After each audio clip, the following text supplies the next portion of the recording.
us here today. Today we have with us Tevin Wooten from the Weather Channel. He's graciously taken time out of his schedule to speak to us today. So I'm going to turn the floor over to him. He's going to talk to us for a little bit and then hopefully be able to answer some questions you guys may have working for the Weather Channel and the broadcast industry itself, or any other questions you may have for Tevin. All right, so the floor is yours. Jacob, thank you so much for that introduction, and thank you so much for the invite to come speak with you guys virtually. Unfortunately, I know this is not the way you planned for your senior semester to go, or the end of your junior, sophomore, freshman year to go. But that's the deck of cards that you've been held, and it seems like you guys are handling it quite well. I'll just start off with a brief introduction, as brief as I can possibly jam everything into 30 minutes here or less. My name is Tevin Wooten. I'm a meteorologist with the Weather Channel. We are based out of Atlanta, Georgia, in the Peach State. But before that, I actually started in Arkansas, went to a small high school in South Arkansas and graduated high school, went to college for an undergrad in engineering. I loved math and science. I was told I was good at it. I was not athletic, despite what I may think I am now. I was nowhere near athletic about 15 years ago. So I couldn't quite, peg my hat onto something like sports in high school. So it was really video editing and math and excelling in science.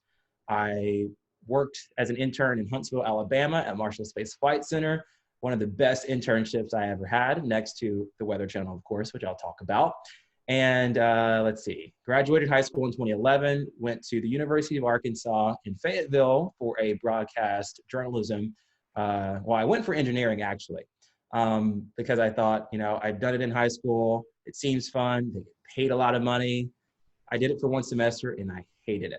And it wasn't that I hated the curriculum. It was just I didn't like, and I shouldn't say hate. Hate is such a strong word, but I didn't like, I guess, the way that the program was ran. No offense to the program. I think they have a great program there at the University of Arkansas, but it wasn't my jam. It wasn't my passion. And oftentimes in life, you find that you do something because someone else encouraged you to do it, or your friends have told you to do it, or it looks cool, but you actually do it and you find out you're not passionate about it.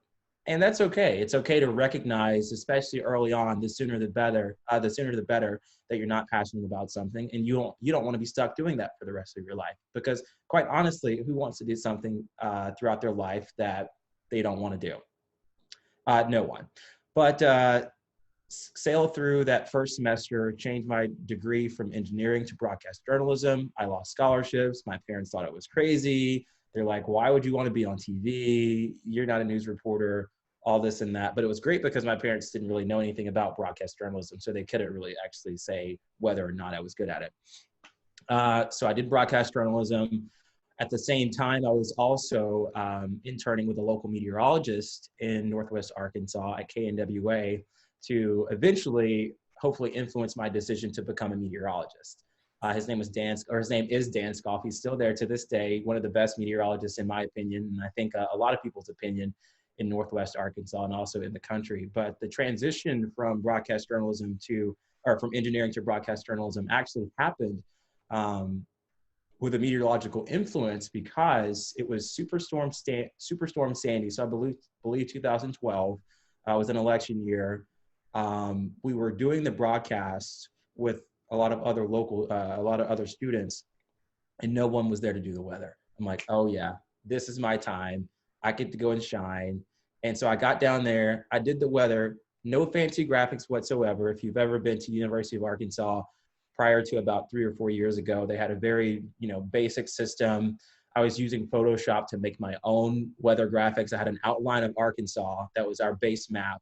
And then every day I would go in by hand and enter 78 degrees here, 76 here, 77 there, getting the last minute forecast updates before the broadcast. So it was a really down and dirty experience into doing what you can with the best or the worst technology. And you'll find that oftentimes in life, much like this situation that coronavirus has dealt a lot of us, it changes our plans, or we don't necessarily have the best technology, or we have, our cell phones oftentimes now, what a lot of us use to broadcast from our homes. I'm sure you've seen that with your local broadcast meteorologists and your local reporters and anchors as well.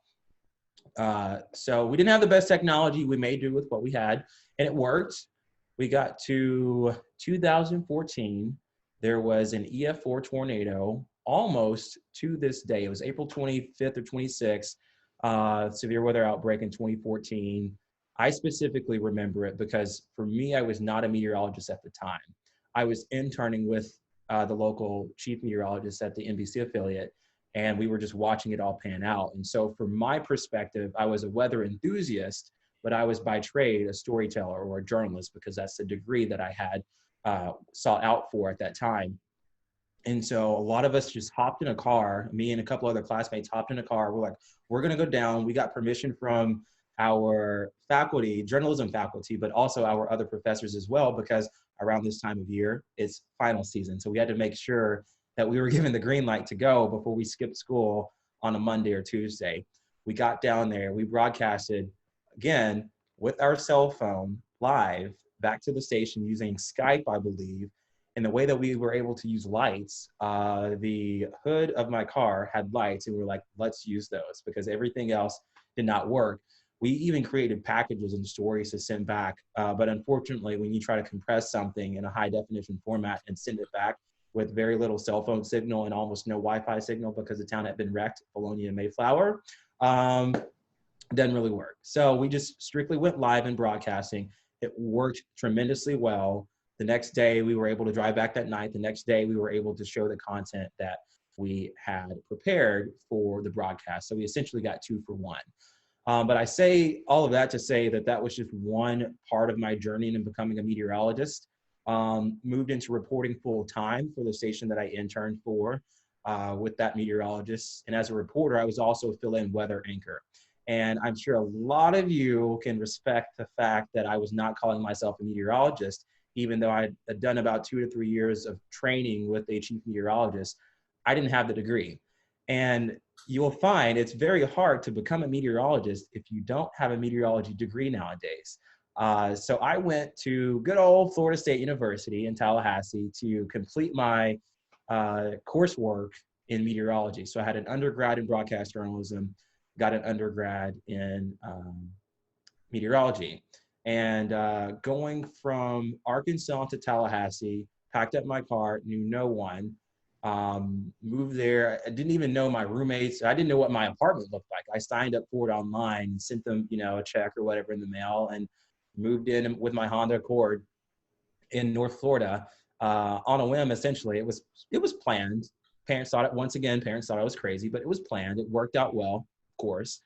But getting there was a completely new experience for me. That was something that I think everyone in their life should experience if you've never moved to a different place where you didn't know anyone or where you didn't know a lot of people, where you were away from your bubble, so to speak.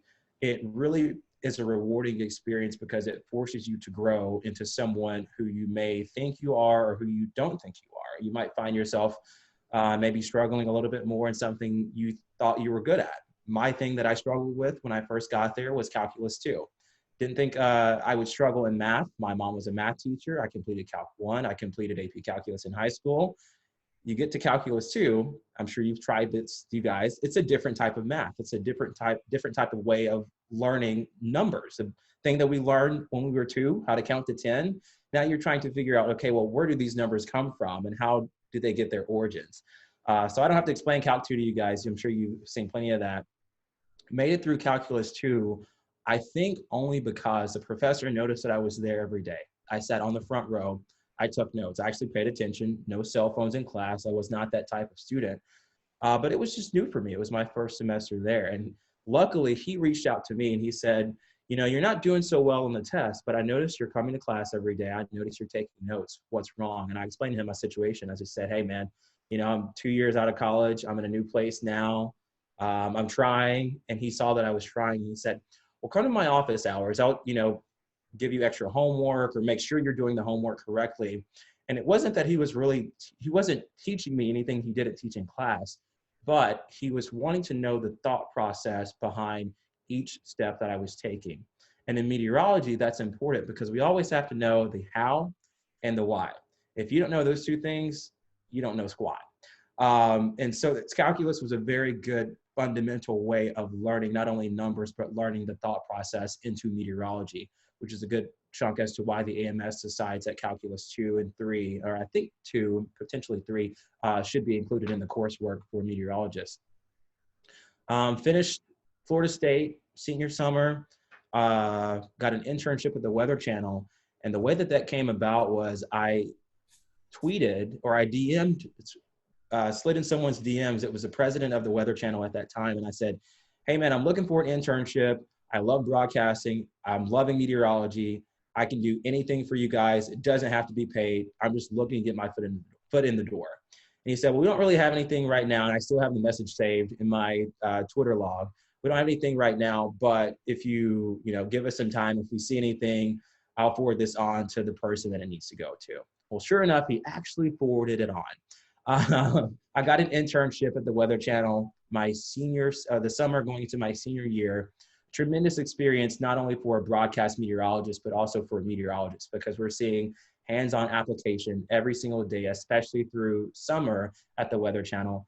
You're approaching hurricane season and also still dealing with severe weather season. So we've got the ins and outs of severe season and hurricane season going on for a 20-something-year-old broadcast meteorologist, or soon-to-be broadcast meteorologist. So it was very instrumental, I think, in laying the foundation for me to get the job at the Weather Channel. Of course, the following year at AMS conference, I was presented an opportunity to apply to the Weather Channel, and I applied at the Weather Channel, and things worked well. We went through the interview process, and I was actually uncertain at that time where I would end up. It was January is when I started. Actually, it was about December when I started looking for jobs before May, because if you think about the way the school calendar is laid out, schools go from August to December and then mid-January to early May. And so if you sort of think like a student here, everyone is thinking when they start school in January, well, they're trying to push a spring break. So you've got to be a couple of steps ahead of your competition, so to speak. So I was a couple of steps ahead of a lot of my competition. I wasn't going to look for jobs after spring break or during spring break. I was going to look during winter break. And that's what I spent my time doing. I was making a resume, I made a reel during spring or during winter break, such that once I got back to school in January, I was pretty much able to focus on sending out that application material to different stations across the country, but also focusing on finals. Because if you don't pass finals, you don't pass the class, and you have to stay to repeat maybe one class, but you have to stay a full year to do that. And I knew that financially, I was not able to do that. I picked up and moved up from Arkansas. So it was, we're in and out in 2 years. Luckily, passed finals, I think with flying colors. My GPA didn't suffer at all. Got the job at the Weather Channel, and I've been there since May 14th, 2018. So here we are coming upon my 2-year anniversary at the Weather Channel. I've loved every single moment of it, even the sleepless nights, which happens a lot, not only for broadcast journalists and not only for meteorologists, but also for, I'm sure you all as well, if you are studying for finals right now, a lot of sleepless nights studying for exams. And you'll probably have a learning curve as well, where you get home from your first job and you're like, man, is this really what I want to do? And if you can potentially answer that question and say yes, or find it within yourself to continue wanting to learn about that job, then the answer is probably yes. And so that's what really drove me from not only my time or my initial start at the Weather Channel, but also my start into broadcast journalism and eventually meteorology. I was president of the AMS, we were the North Florida chapter of the AMS and NWA. So we had AMS and NWA 1 in Tallahassee in North Florida. One thing that we really focused on was trying to get together, or one thing that I focused on, at least as president, was trying to get together a diverse group of students.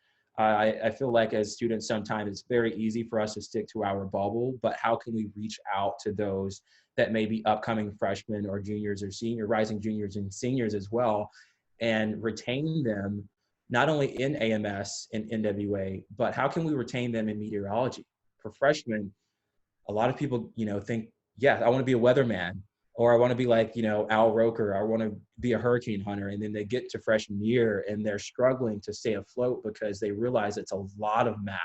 It's a lot of physics, and that's before you get to the meteorology core. So for those of you that may be a junior or senior, congratulations, you've sort of gone over that hump. But if you're a freshman or a sophomore in this group, stick with it. make sure you can find an upperclassman to look up to that can help you out, that's probably had the same professor that you've had before. Or I guess this is a new program for you guys, so everybody's sort of starting at the same time.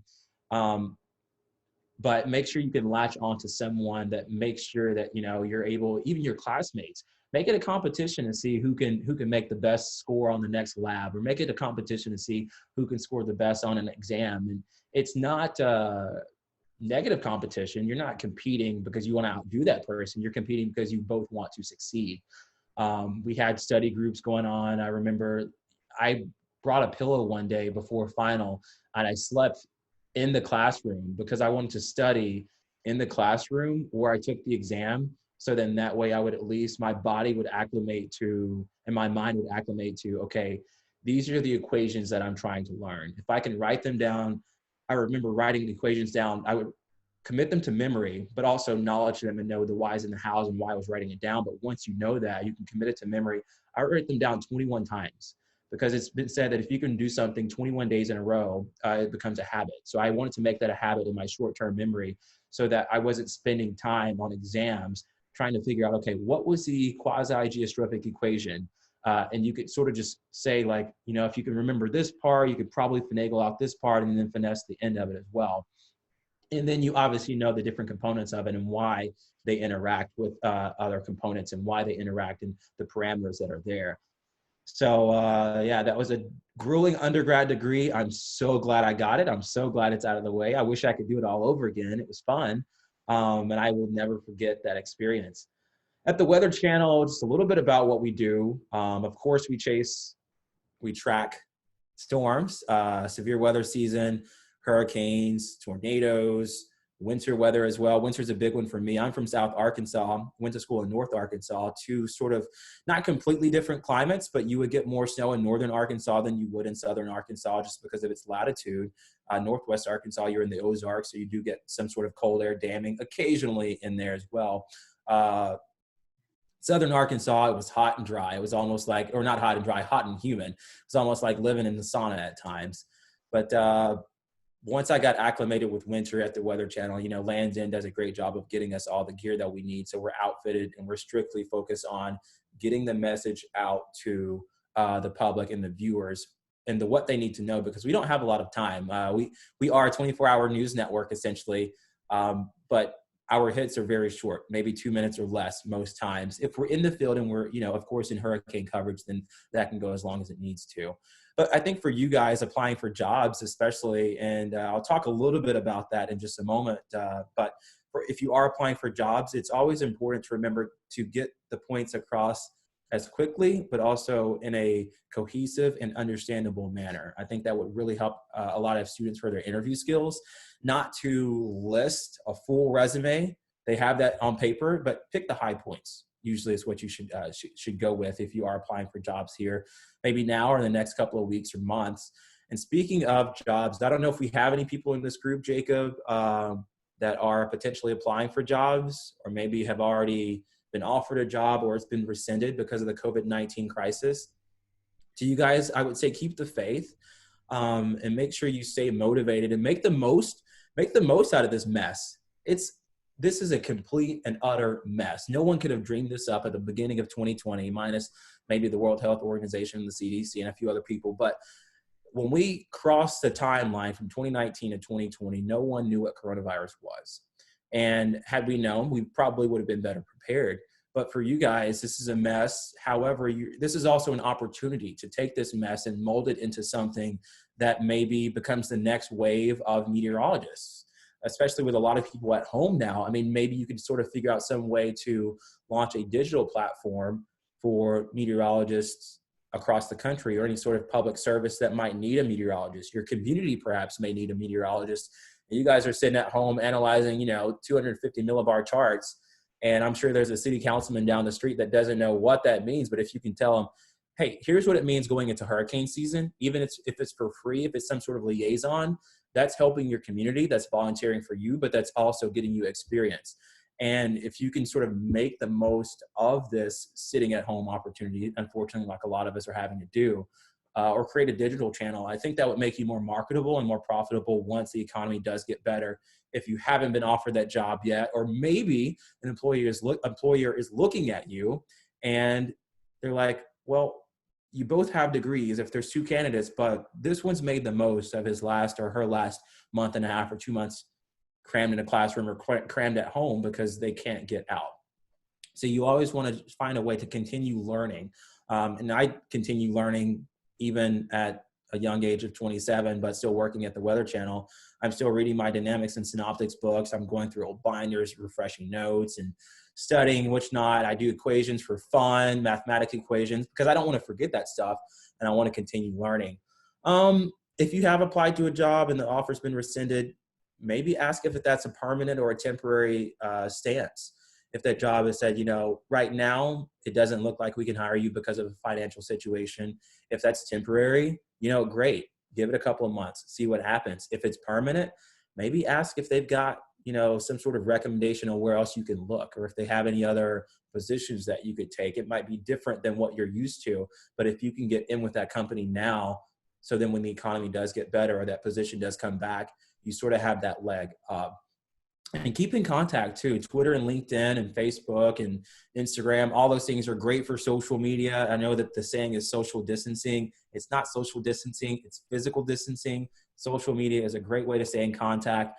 I use it to stay in contact with our viewers because I'm not out in the field. Unfortunately, I hate being stuck in my apartment right now. But use that to get the leg up with your employers, or maybe job hunt on Twitter or Instagram or LinkedIn. And keep your Twitters and Instagrams and LinkedIn's, especially, and Facebooks too, completely clean. There's no such thing as a fake Instagram account. They're all real.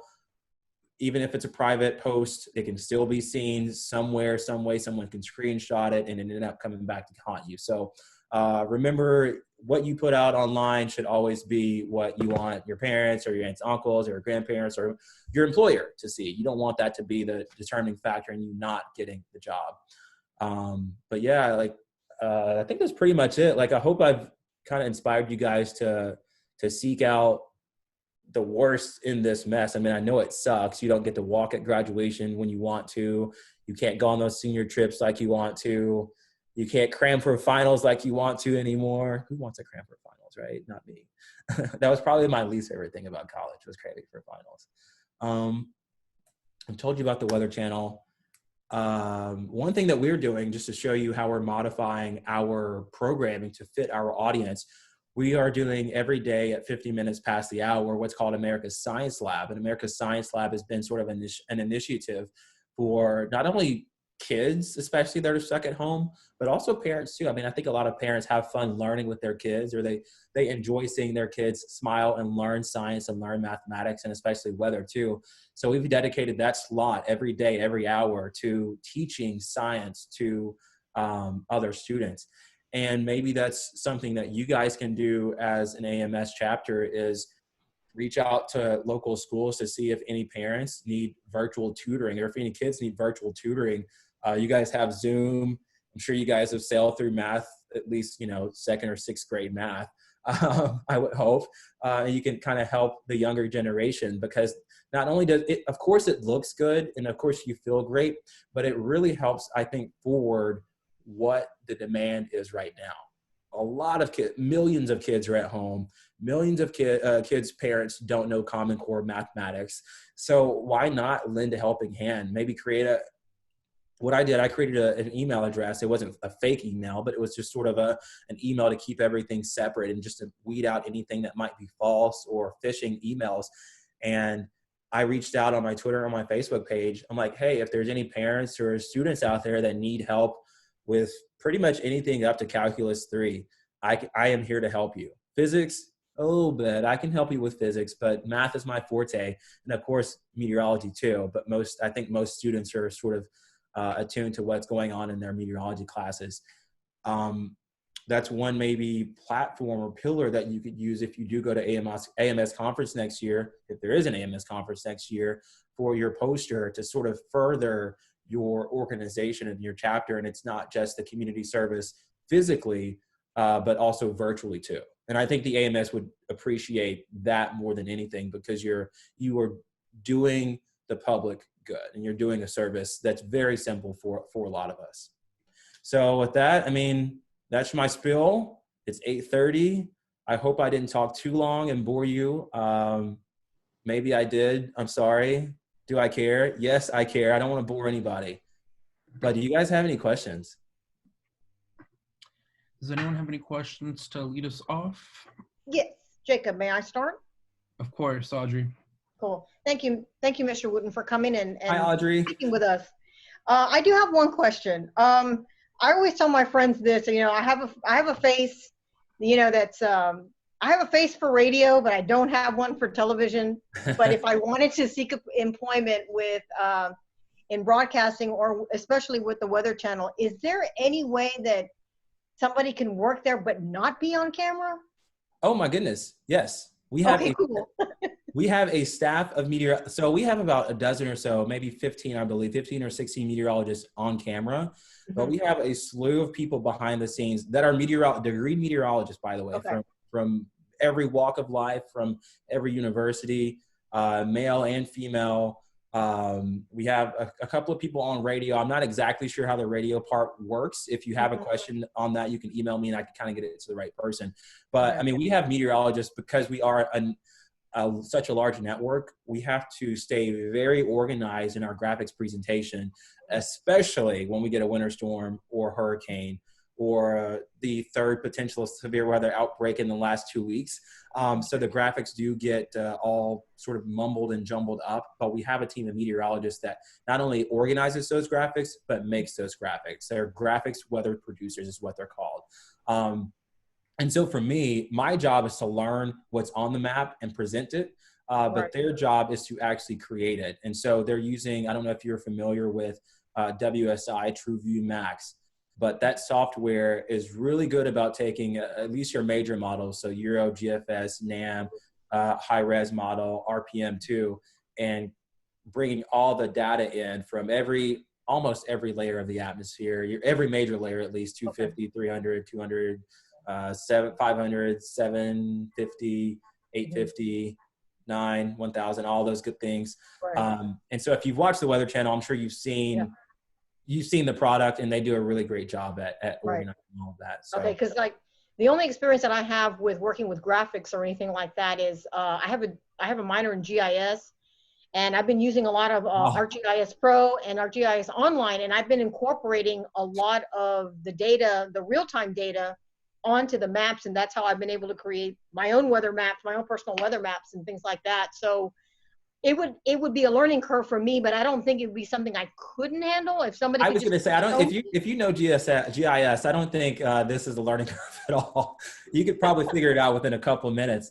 And just to follow up on that too, we have a meteorologist on staff. He's also they call him the data wizard, because a lot of our products are not necessarily augmented, but they're programmed through either C++ or Fortran or Python. I forget what he uses, but he's going through behind the scenes, collecting a lot of data from historical figures, from climatology, and simply doing what seems like a couple of things. I'm sure it takes hours and days, but he does that on the computer, and it brings everything in on a clean product that we're able to pretty much use seamlessly almost.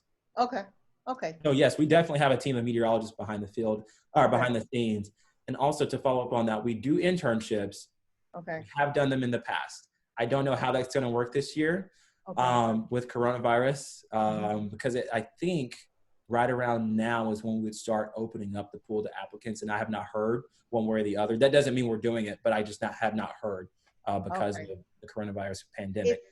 If I'm wanting to apply for an internship, where would I go? So we have, let me see if I can pull this up for you. The website is weathergroup.com is our front page. So you might think, oh, let me just go to weather.com. It's not that easy, but if you go to weathergroup.com, that's where we post our job postings.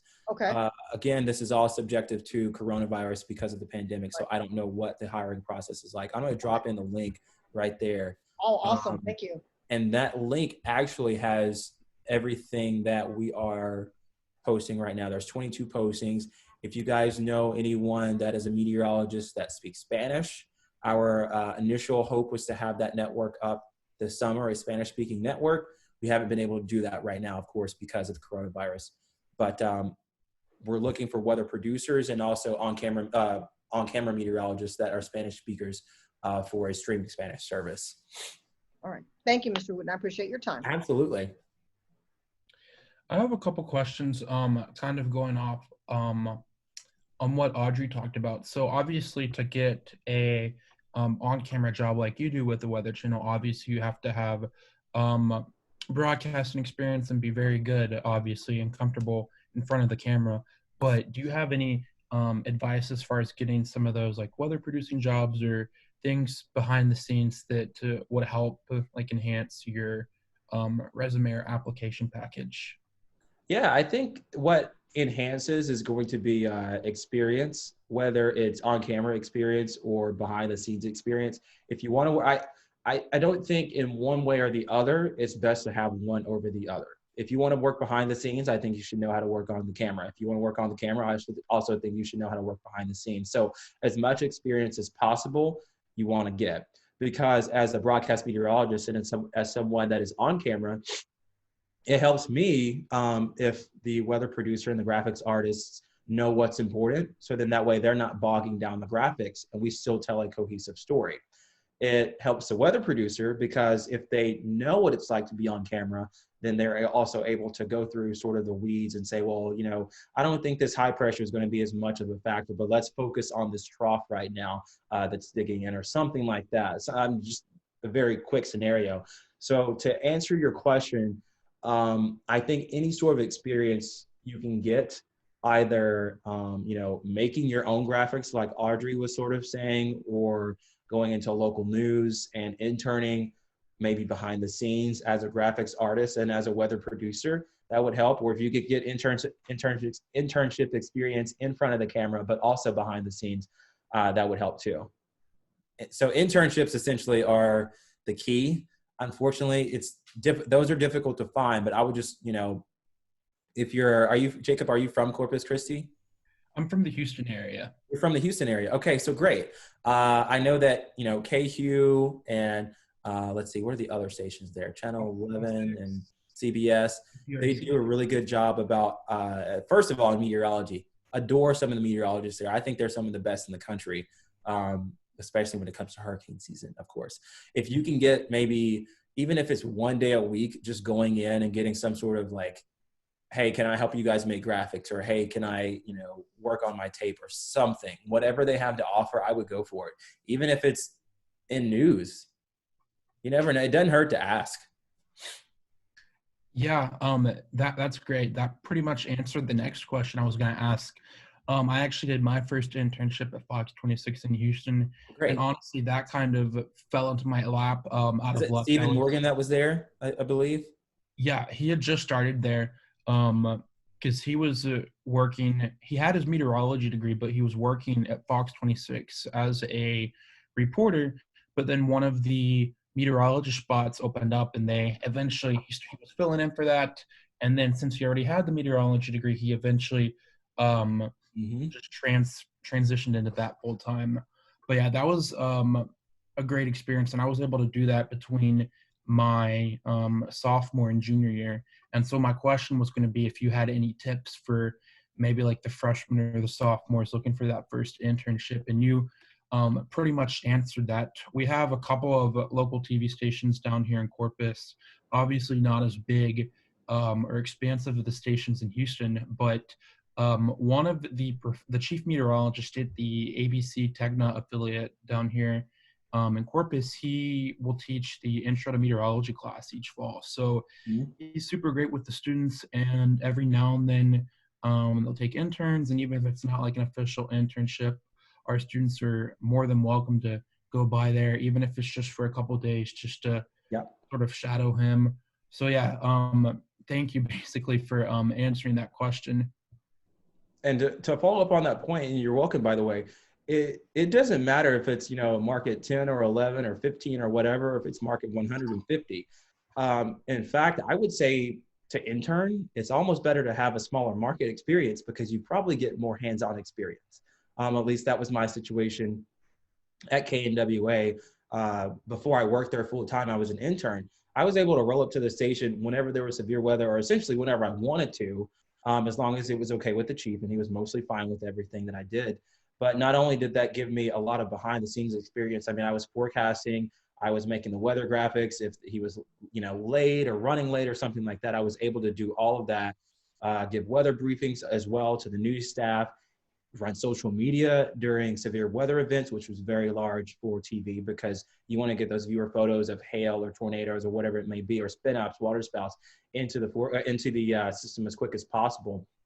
So I did all of that. And I think doing that in a smaller market was a lot easier to do than in a larger market where you do have to sort of sit back and watch. I even got the chance to go on camera to give the forecast when I was interning in that small market. So I wouldn't necessarily knock the small market experience for anyone out there. And I'm not saying that you did. And it's great that the professor is also a meteorologist at Corpus Christi. So he's able to kind of go in between both and help you guys out.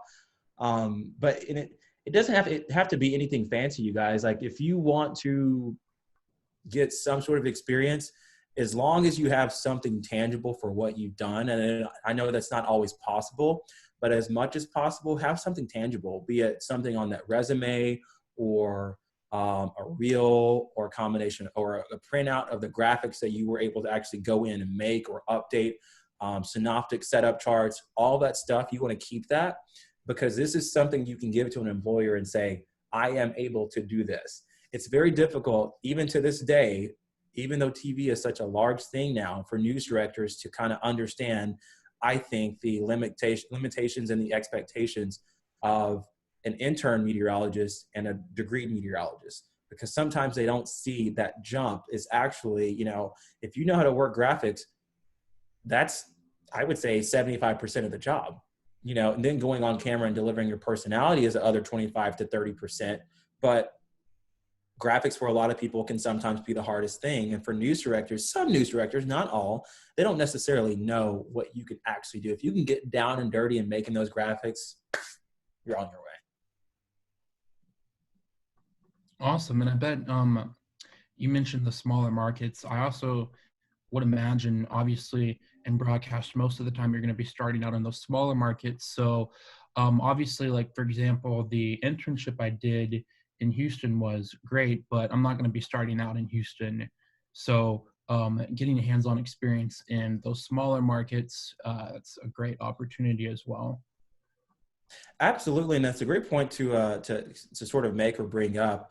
If you've interned in a large market, great. If you haven't, but you've interned somewhere else, that's also good, because that smaller market internship can oftentimes lead to a full-time job, whereas that larger market internship may not lead to a full-time role just because the expectations are so high. And it's good that you sort of have that train of thought or that knowledge to know that it's going to be very difficult to get into a large market or a network right out of college.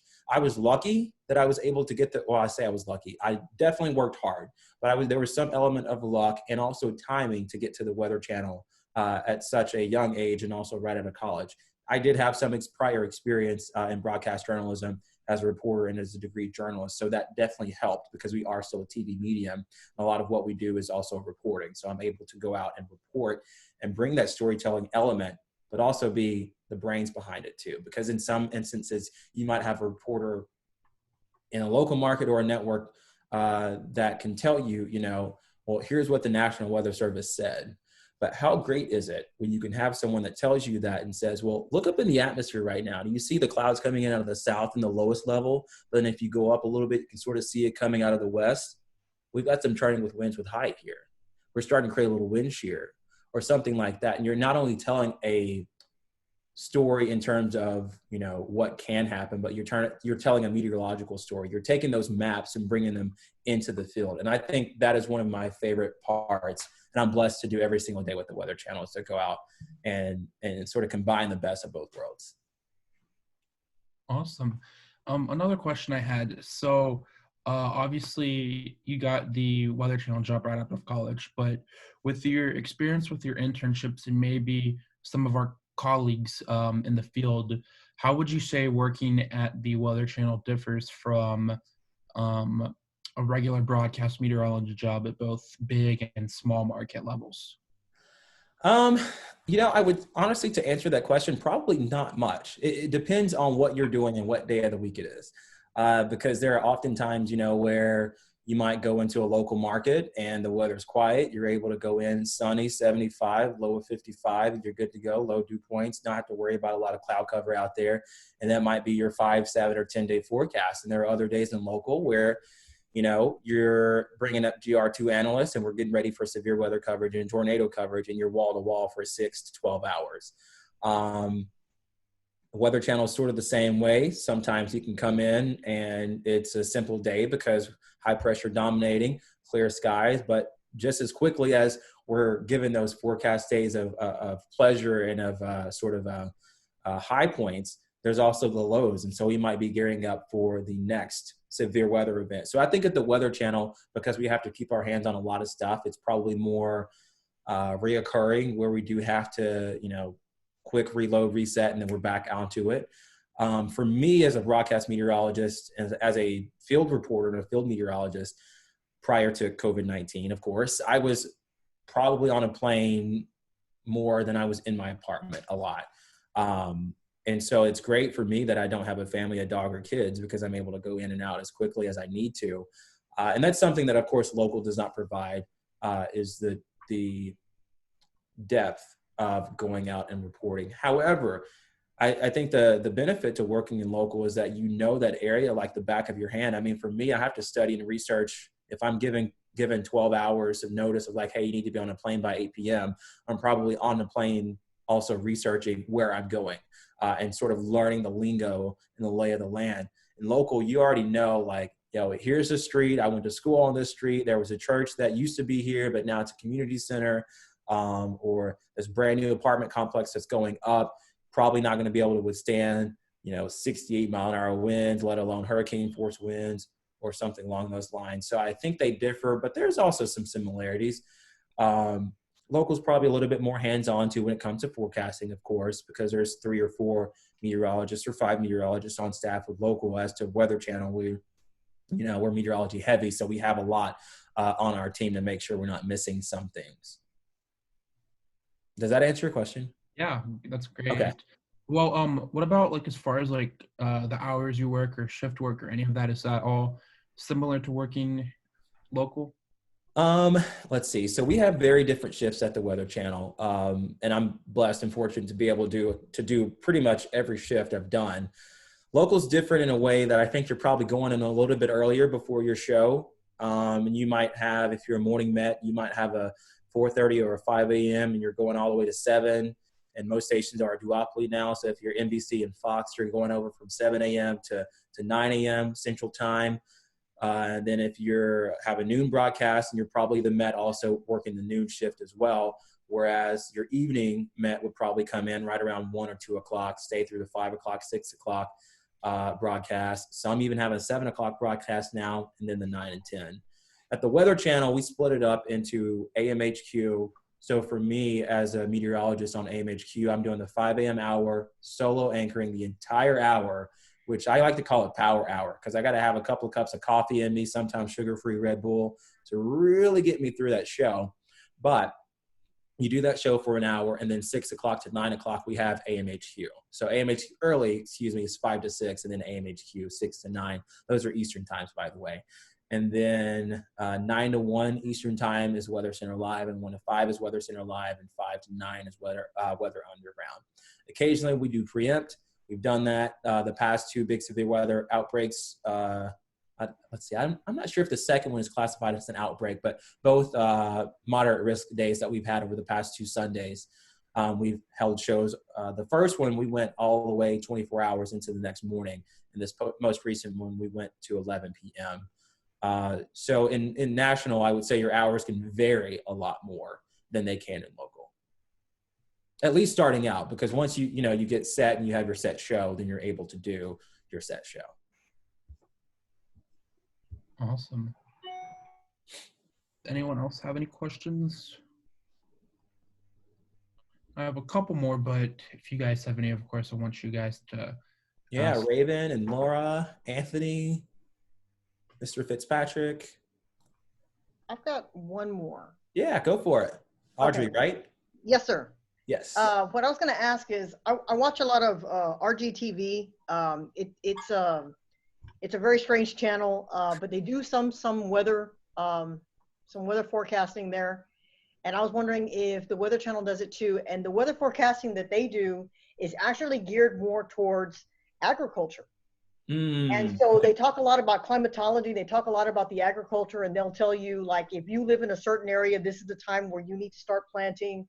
Up here in the north, it's not so much so because I haven't had the thaw yet. Do y'all have a team that kind of does a little bit of that as well? So we actually have a team that does what's called a ranch and farmer forecast. Mm-hmm. I'm not sure if it's still up right now because of the coronavirus, but essentially some of our on-camera meteorologists, before they go and they do, or after, depending on the shift they're on, they also do that ranch and farmer forecast. And that's, I think it's like RFD TV actually. So it's quite interesting to hear. But that snippet is only about a minute to a minute and 15. So it's not a full, around the clock coverage of farmer forecast, but we do occasionally do those. And they just push right to, I forget where exactly, I think it's North Dakota. I forget where it goes in the grand scheme of things. And then they distribute that to their clients. Okay. Just thank you. Great question, by the way. Not a lot of people know about that. So I'm glad that you do. Impressive. Yeah, I've always been very, very interested in that as well. Because I've done, I know there's a section in the National Weather Service that does stuff like that, and it's mainly in the Midwest. And I know that they have a lot of shape files that you can actually download. And I was able to download quite a few of those, and I was able to import them in the ArcGIS Pro just to see what they would look like. And they're actually pretty cool.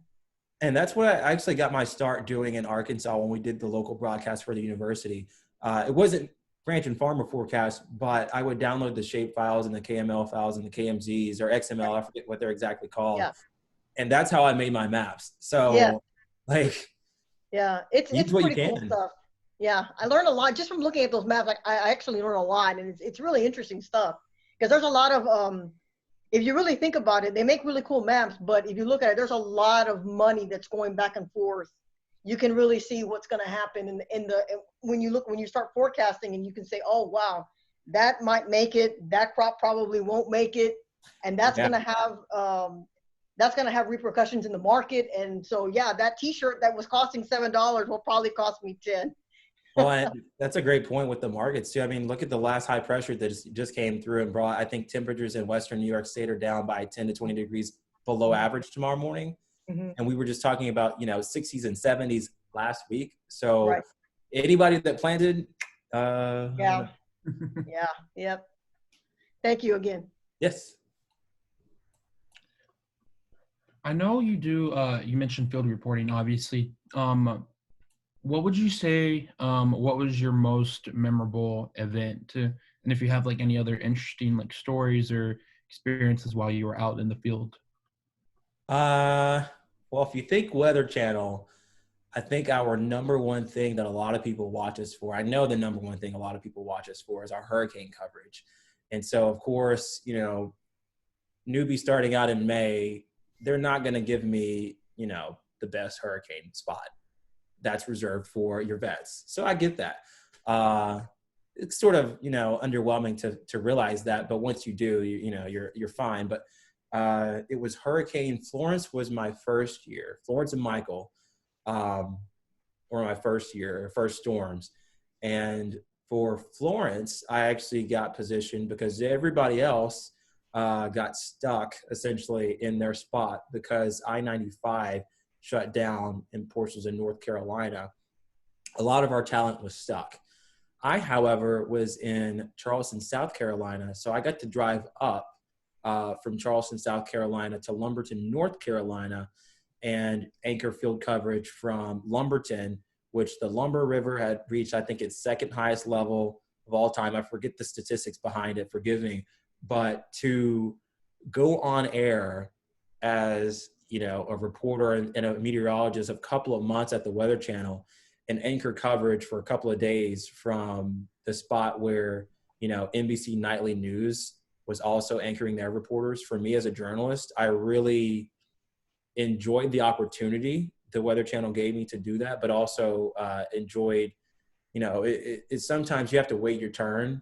And for me, it just worked out to where that was my turn, and I got in there and I did it. We were there for a couple of days. Of course, with Michael, that was a far worse story in terms of loss of life and also impacts to homes and property. I was not in Florida for that landfall. I was not in Mexico Beach in Tyndall Air Force Base for that landfall. I was actually got moved up to Marianna, Florida, which I think, and I was also privileged and blessed to get this opportunity as well, because this part of the story got lost on some people's coverage. But driving through South Florida or South Georgia and North Florida and just seeing the amount of trees down, I mean, if God had a weed whacker, he just came through and literally plowed all these pine trees that were there for decades.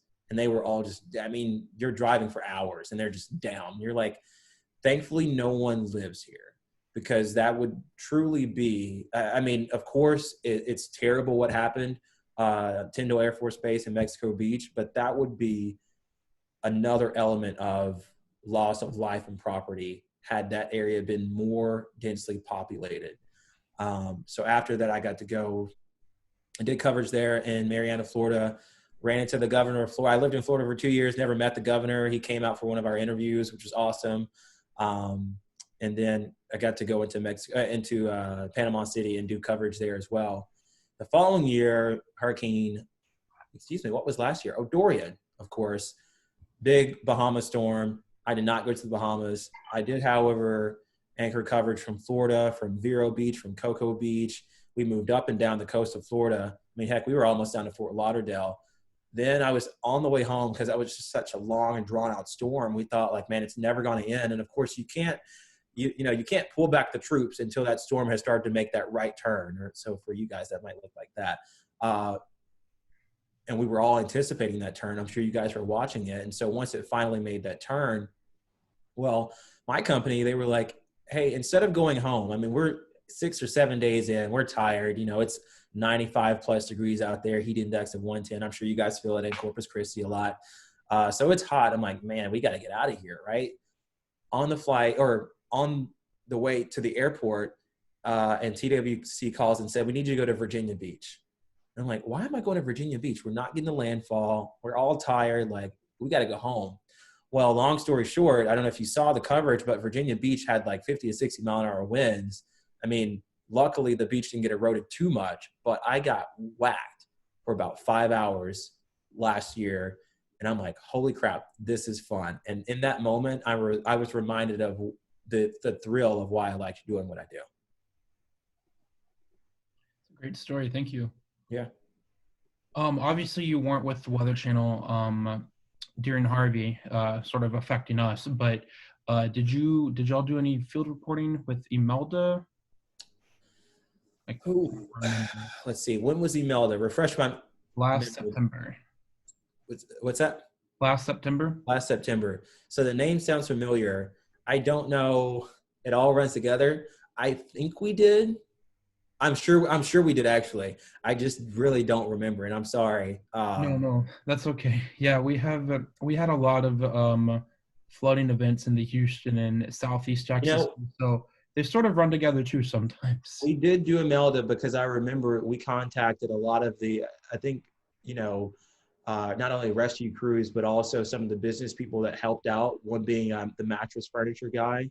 Don't remember his name. It was like Mattress Max. I don't know. Yes, he was giving out mattresses after Harvey. Well, I think he did the same thing after Imelda, or he opened up his shop or something like that. And that's right. That's one story that I remember. So yes, I definitely think we covered. Clock. Does anyone else have any questions? I do. Yeah, what's up? You've gone chasing hurricanes, right? Have you ever chased tornadoes? Yes and no. So we don't like to use, I think I started the portion of my introduction out saying tracks or chase storms. We use Storm Tracker because chase, I think that term has a negative connotation, especially for the public, because if you chase something, you're going after it. However, we like to anticipate as meteorologists. So we more so track. And I've done a couple of, there was a high risk day, again, this time last year, Western Oklahoma, Sayre, Oklahoma, and Oklahoma City. It didn't pan out being the largest of events, at least for your densely populated areas, but it was significant, outside and in the rolling hills. We were able to see them from afar. But very seldomly do I go out to chase or track.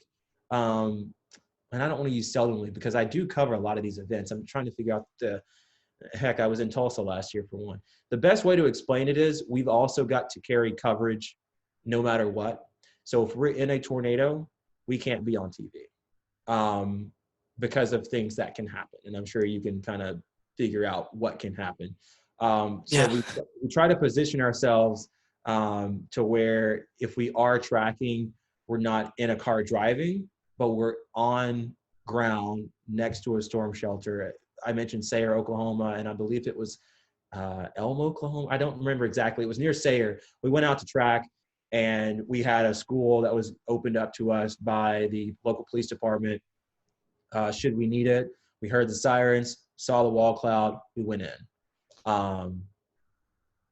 There was no, I know that there was no significant damage because it was such a sparsely populated area, but if we do get into that situation, that's what we like to find ourselves in, is where we have adequate shelter. But also you have to keep in mind, especially now with social distancing, there are some shelters that can't, hold too many people. And we as a weather channel, as a weather company, or we as a weather group, we don't want to take shelter from people who need it for those that live in a tornado prone area. So we have to be very selective in where we're going and when we're going in. Now, aftermath, of course, we always go to if we can, if we're not already there. Okay. Did that answer your question? Oh, it gave me insight, which is great. Okay. So For hurricanes, I will say, sorry, Pat, I'll get to you in just a second, Pat, but for hurricanes, of course, we're there days in advance and we're there days after. So that's a little bit different because we can actually either, rent a hotel or an Airbnb or whatever we have to use prior to a landfall. And we can shift our crews around as well for deployments. Yeah, I'm trying to refresh my memory. Are you part of IBM now? No, we are not a part of IBM. Because I remember y'all got bought out of once or twice. Yeah, our owner right now is Byron Allen in Entertainment Studios. All right. So if you've seen, one of my childhood memories is seeing like Pets TV or Cars.tv or something like that. Those are some of our sister properties, if you will. We also actually have properties now. Mr. Allen has bought properties in southern Louisiana and portions of, I believe, Mississippi as well. There's maybe about a dozen or so properties that we own. One of those being in Columbus or Tupelo, Mississippi. Okay, so sounds like casinos. All right. Maybe like a casino, but not. There was a question about the background. So, of course, it's been a long time, but I went to a conference in Atlanta in the 1990s. And it was a great time to take a tour of the Weather Channel, of course, which we did. I think I was with Jackson State students and I, and some of the faculty went. And the first thing I remember was that the majority, now of course this is a long time ago, but the majority of staff there are not broadcast. Right. I think also what impressed me was, and now back then, you talked about the quasi-geostrophic equations. Mm-hmm. I actually saw diagnostics for the QG omega equation being used at the Weather Channel. What was that from Dr. Forbes and Stu Ostro? Well, no, it's before Forbes. There was no. Oh, before Forbes. Okay. Yeah, no, but they were actually outputting it so they could understand better the diagnostics for airs rising and sinking. So this is advanced dynamics diagnostics. Right. And they actually had this type of diagnostics going on that the meteorologists at the time were using. And that quite impressed me, actually. So now that our audience has sort of expanded, we don't always go into that QG omega, but we look for learning opportunities to where, we're like, okay, so of course the common person does not know what the QG omega equation is because they're not a meteorologist. Right. They're not. Well, I mean, this is for the background meteorologists. Oh, okay. For These gotcha. were The behind the tools, scenes. these were Okay. in-house tools that were developed Yes. for the background meteorologists to use, and so, and I can only imagine the tools you all have today, but at that time, the 1990s, At that time, right. there was a whole lot. And I want to say that was probably well before the birth, or perhaps what's known as True Max now, and it's sort of from its origin to where it is today. So the tools were not as, at least broadcast wise, were not as great. So you had to use. At that time, it was advanced, and it was all written in house. Yeah. So. And we still have that same, maybe modified a little bit, but we still have a strong core of background meteorologists that are weather producers and still just senior producers and senior meteorologists that are able to really push across the board. Here is what's going on day to day, because you still got to communicate. We have positions that aren't meteorology. So we have to cross with the on-camera meteorologists, the behind-the-scenes meteorologists, the behind-the-scenes producers all have to be on the same page. And so sometimes, of course, with any group and cohesive group, that gets off, but we really like to align it as best as possible. So it takes a team.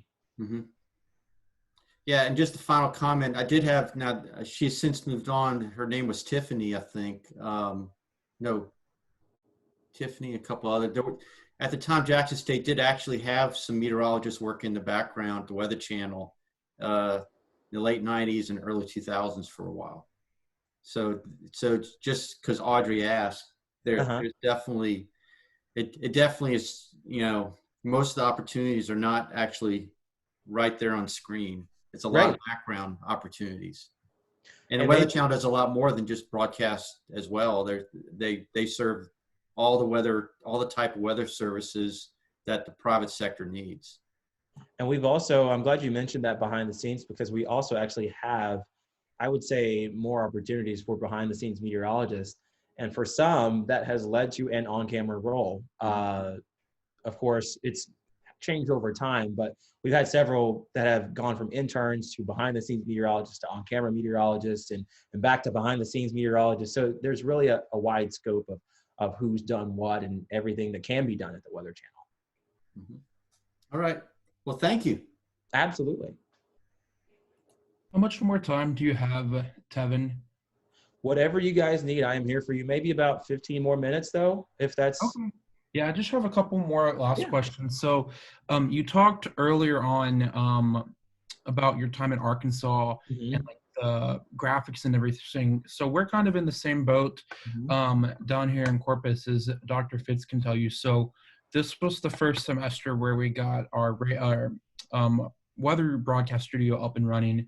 The weathercasting class that's being taught for the first time right now. And we're still trying to figure that out. And obviously, at least the hands-on work with our weather studio is delayed now because we can't be on campus with COVID. But right now, literally, our setup is just a camera, a monitor, and a green screen.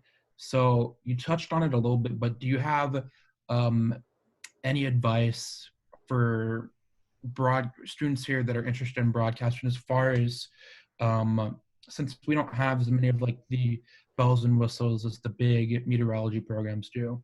Just any so let me ask, that's a great question. I'm glad you brought that up, because I think this is something that needs to be driven home, not just with you guys as a program, but every program across the country. But let me quickly ask, are you getting any software at all? Dr. Fitzpatrick? Oh, I can definitely give a story there. It's okay to say no. I just want to know where you're going and where you're at. Okay. No, I mean, it's basically, there's no software per se. We tried with Barron's. They gave us a quote of $40,000, which was the discount price. And I tried to get a quote from WSI and went through channels. They said they'd get back to me. They never did. And obviously we didn't have $40,000. And then there's going to be like a monthly fee of $1,000. Right. To get the data. Man, there's no way.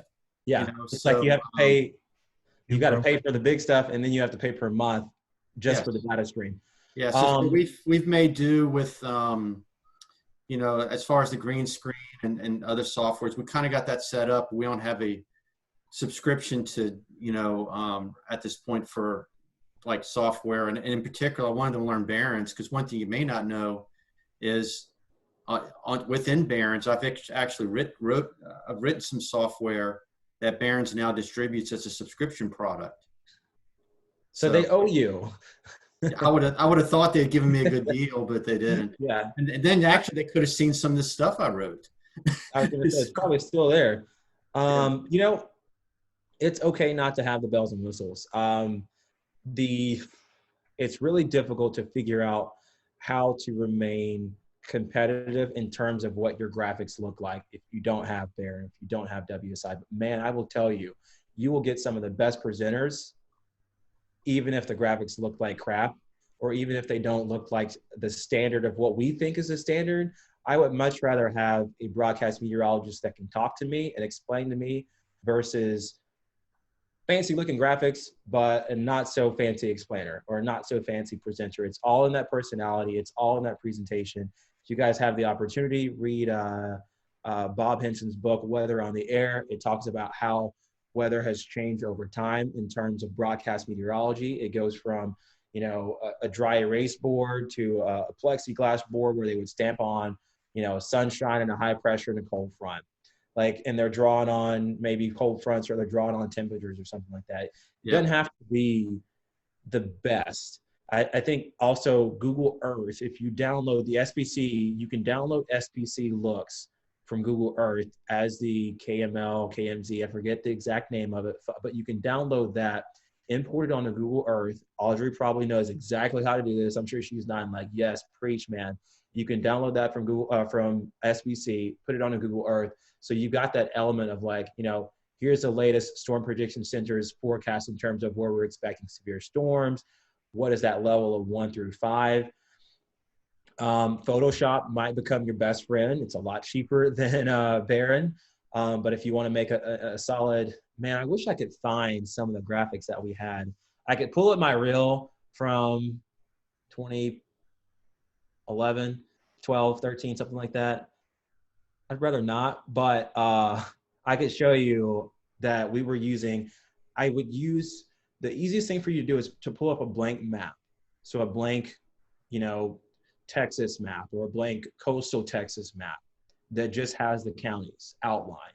And then you can go in on Photoshop or InDesign and then put in your temperatures, or if you want to bring in a sunshine icon or whatever, bring in your temperatures at the very least, because that's the basic information you're going to have. You can bring in dew points.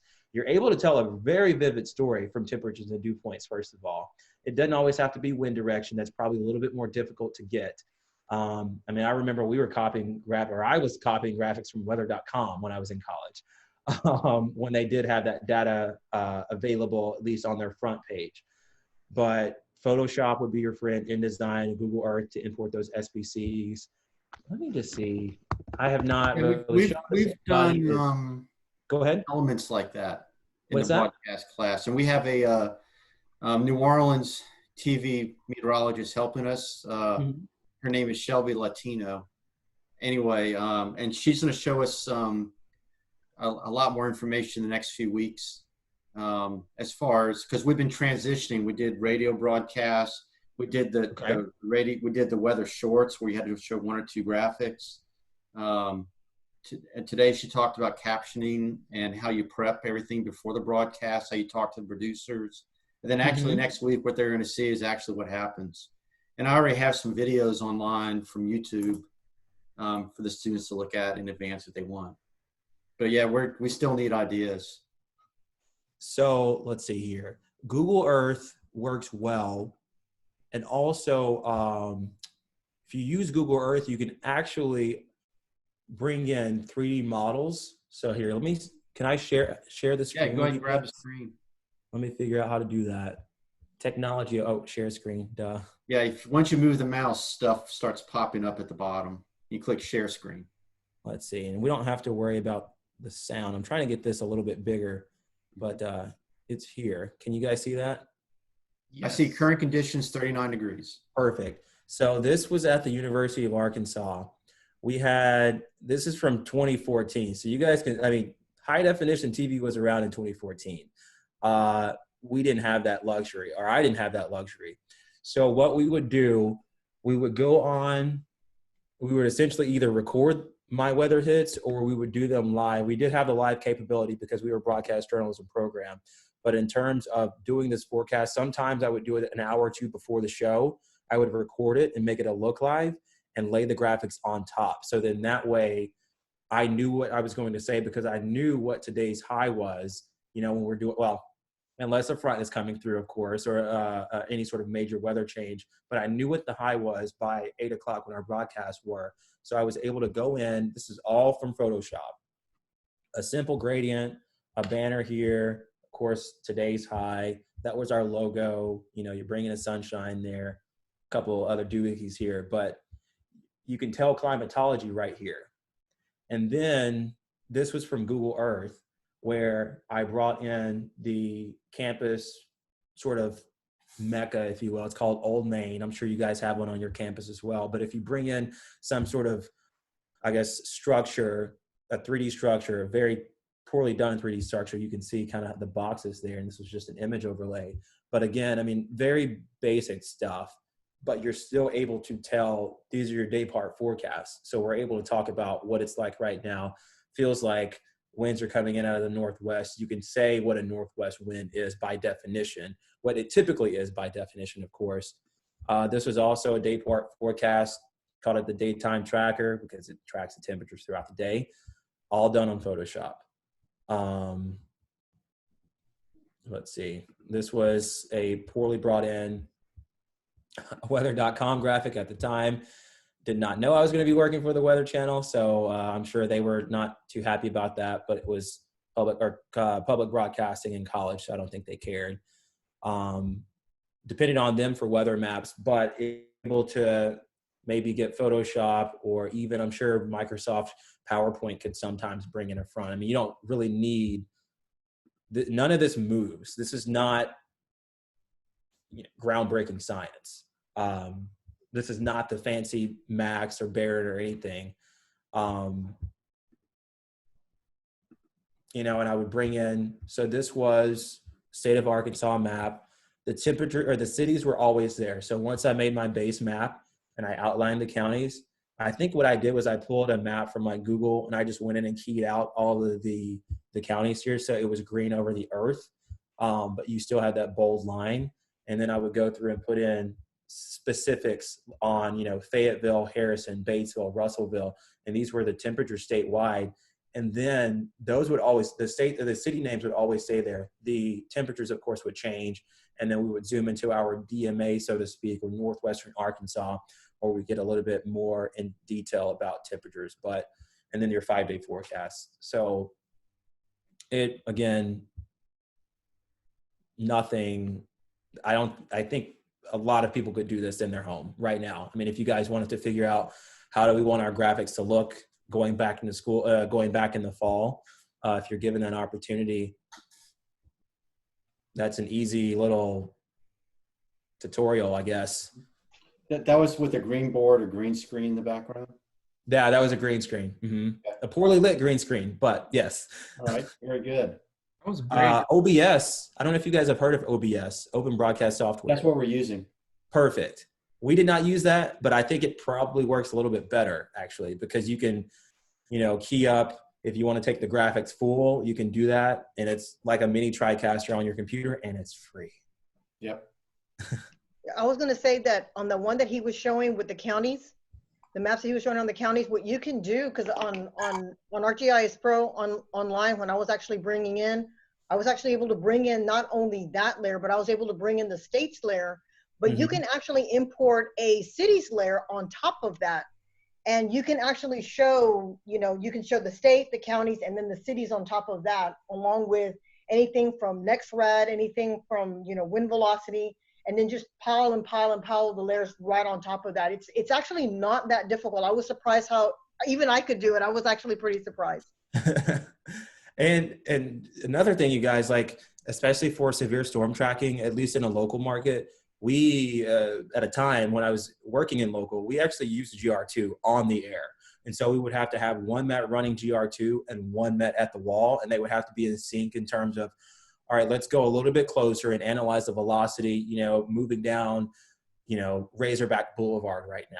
And so while one Met is gesturing it, the other is on the computer, moving the mouse around.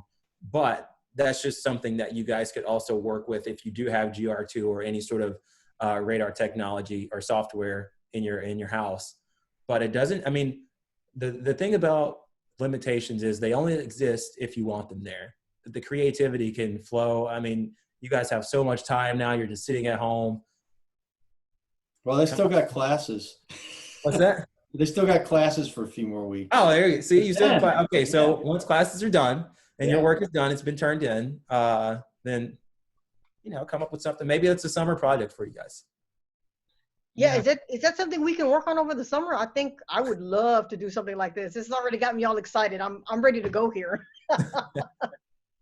Yeah, that was great advice, because obviously we're trying to figure out how to do a lot of this stuff on our own without a fancy graphics package. So yeah, and I believe our school, they actually provide Photoshop and like a couple other software included on like the campus computers. So can definitely look into making that work. We want to try and start doing just like little weather broadcasts and put them on YouTube to help give our broadcast students some practice and experience early on.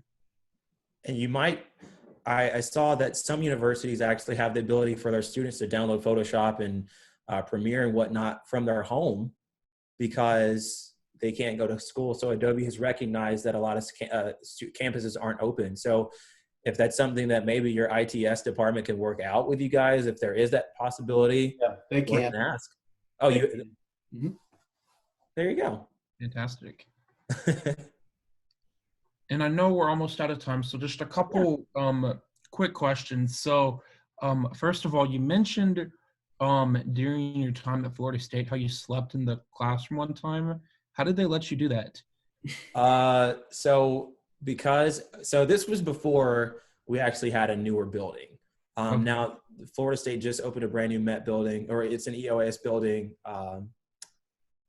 Earlier this year, just about a couple of months ago. So in the older building, as long as you were a student and you had access to the building, janitors didn't come around and clear you out. I don't know if I'm supposed to say that, but it never happened because they want you to be able to study. So you can have access to the whiteboards as long as you have your own markers and whatnot. And the libraries typically stayed open until like 1 o'clock or 2 o'clock in the morning. But I noticed a common theme around a lot of students is that the libraries were already packed, or it was social hour for most kids. So I would just go to the classroom and, I was the only person in there. Maybe I'd tell 1 or 2 people that I was there, and I would just study all night. Cool.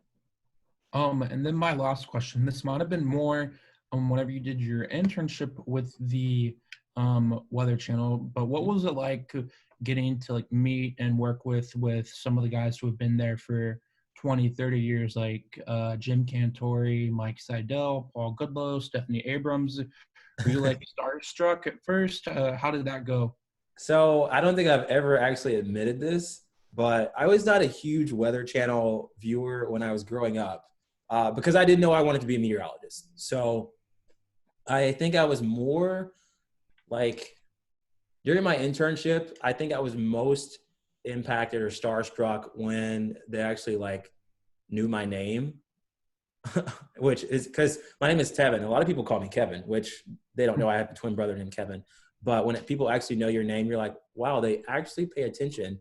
But I was more starstruck when, Jim, who is a great person, and Stephanie is too. I could text Steph right now and say, hey, yo, what up? She's probably asleep, but she might answer because she has to go in tomorrow morning. But Jim, he's another great person. I talk to him in the office every single day, and I'm like, I think sometimes I stop and think I'm working around legends, and I'm a part of this story, which is so amazing.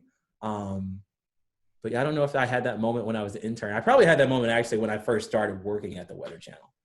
then it was real. And it's like, Yeah, okay, 'cause we're wait, like, oh, that's I'm a who this guy football player. is.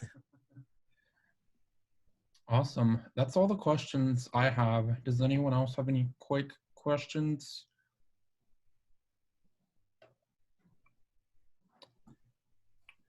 No. Okay.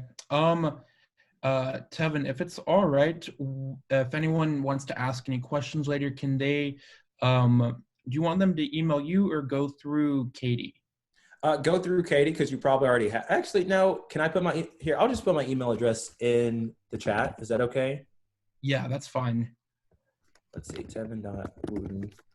Actually, you know what? Let me give it to you guys. I'll give it to you, Jacob, after, and then you can distribute it, just because I don't know what Zoom's privacy settings are. Yeah, definitely understandable. But I will gladly give that to you guys. Yes. Okay. Awesome. And don't be Well, a stranger, you guys. If you have any questions, for real, I always have my phone. So awesome. Well, thank you very much, Tevin. This was a fantastic discussion. Thank you for answering our questions, telling us absolutely, man. a few stories, and giving us advice. Because obviously, not all of us are interested in becoming broadcast meteorologists, but we've all grown up watching the Weather Channel, whatnot, and still obviously want to become meteorologists. So this was awesome. Thank you very, very much for your time. This was great. You are so welcome, and thank you guys so much for the invite, and also thanks for just let me chill out with you guys, and hopefully once this is all over, you'll become great students and great meteorologists once again.